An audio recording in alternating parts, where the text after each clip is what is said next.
Picture the air heavy with anticipation. High overhead, a wooden scaffold looms ominously, its wooden beams creaking beneath the weight of the hangman as he adjusts the noose. Thousands crowd around its base, shoulder to shoulder. Merchants and beggars, nobles, and even young children sitting on their fathers' shoulders. Some are praying softly, others chatting anxiously, but all their eyes are fixed on the condemned, trembling on the stairs. For centuries, scaffold hangings weren't just punishment. They were a spectacle, suspended in that strange, nausea-provoking state of horror and fascination. And the thing is, they say as much about bystanders as they do about the man on the scaffold. The authorities sanctioned public executions on one simple assumption: deterrence. The death as a spectacle was to frighten people straight. Commit a crime, and look what they do to you. So the scaffold was erected at city centers, crossroads, and marketplaces, places where no one had any excuse to miss it. But if deterrence was all they were trying to achieve, then why did such spectacles so easily take on the character of festivals? The crowd had gathered from far and near to see. Market stalls were laid out in expectation. Ale flowed freely.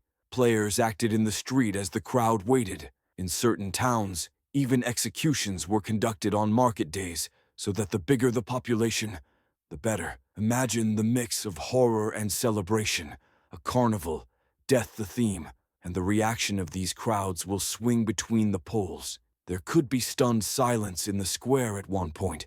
The prisoner would pray, ask forgiveness of sin, or plead for mercy, and the atmosphere would be almost religious.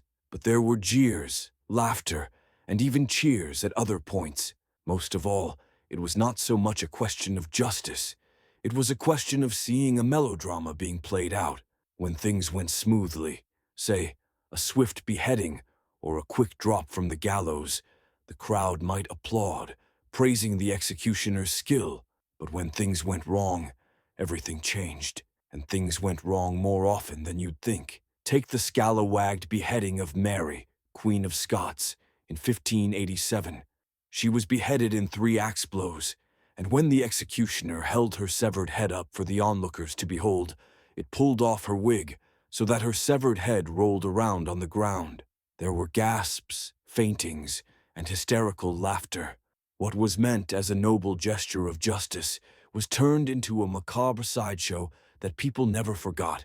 Or, take hangings, where an error in the rope's length would mean an instant tidy snap in the neck, or a protracted, gruesome strangulation. Onlookers watched as the condemned kicked and struggled and fought for breath, a ghastly waltz in the air that came to be routinely known as the scaffold dance. Some spectators closed their eyes in disgust. Others leaned forward, riveted by the suffering. Horror and fascination were not opposites. And there was the rub. Crowds did not simply watch, they directed tone. Sometimes they pressured executioners to be compassionate, demanding swift death. Sometimes they begged to be brutal, taunting the victim or demanding additional suffering. The line between justice and spectacle was murky, and the authorities threatened to lose control over the very scene they constructed. Executions in revolutionary France were a daily occurrence under the guillotine. There were reserved seats and souvenirs available for sale, and each performance was rated. There were also times of sheer nervousness. When personalities like Georges Danton or Robespierre climbed the scaffold, their defiant last words turned them into martyrs. Instead of endowing the government with legitimacy, sometimes executions planted seeds of revolt in the very men and women who were meant to be terrorized. We see the same contradictions in Europe. In London, when Charles I was beheaded in 1649, silence. As the axe descended, people sobbed openly, yet others dipped handkerchiefs in his blood and preserved them as souvenirs. The execution was not sport. This was trauma, a shockwave that ripped through the entire kingdom. Yet within a matter of decades, hangings were so frequent that they were de facto social gatherings. There was laughter, conversation, and even pickpocketing from each other's pockets, while a person's life was being drained from above their heads. So was it entertainment or horror? The uncomfortable truth is, it was both. For every sympathetic gasp, an excited cheer. For every tear, a laughable scream. Executions expose the contradictions of human nature, our need for justice, our love of order, and yet our fascination with death. And perhaps we shouldn't be judging those mobs so much back then. We don't gather courthouse crowds to witness the death of a criminal, but we do sit mesmerized in front of endless crime television shows, true crime podcasts, and viral videos of brutality. The medium is different, but the appetite isn't. It's because of this that scaffold hangings were such an intriguing glimpse of the past.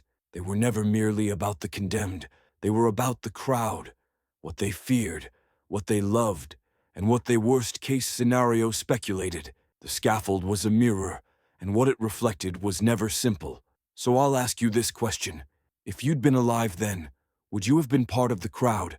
Would you have been right at the front, jaw agape in shock, checking off each ticking second? Or would you have stayed inside, saying you weren't interested, wondering what you would have seen? If this look into the strange era of scaffold hangings puts something on your mind, hit like, share the video, and subscribe for more untold tales on the frontier of the past. Thanks for being here, because this channel isn't really about the men and women who stepped onto the scaffold. It's about each one of us, trying to work out what it means to be human.